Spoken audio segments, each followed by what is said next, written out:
விஷயம் இல்லாம இந்த வீட்டு வாசப்படியில வந்து நிக்க மாட்டேன். என்ன விஷயம்னு சொல்லு தமிழே. முதல்ல நீங்க யாருமே மாமாவோட நல்ல பேருக்கு ஏதாவது கலங்கம் வந்துருமோ, மாமாவுக்கு ஏதோ அவ பேர் உண்டாயிருமோன்னு யாரும் பயப்பட வேண்டாம். மாமாவோட நல்ல பேருக்கு கலங்கம் வர இருந்தது உண்மைதான். படிக்காத முட்டாள்னு சொல்லுவாங்கல்ல, அதுதான் நானே சொல்லி எங்க அப்பா நிரூபிச்சுட்டாரு. வேற ஒண்ணும் இல்ல.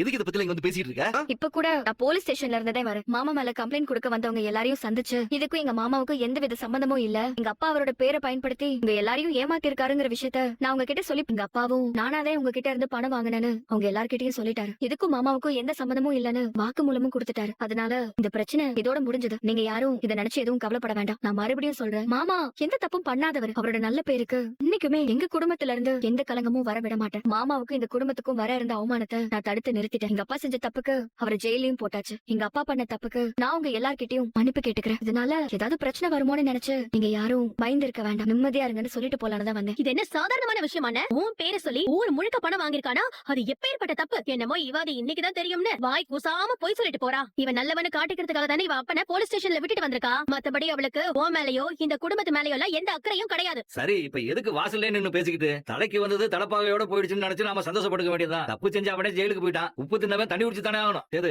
நீ உள்ள வா.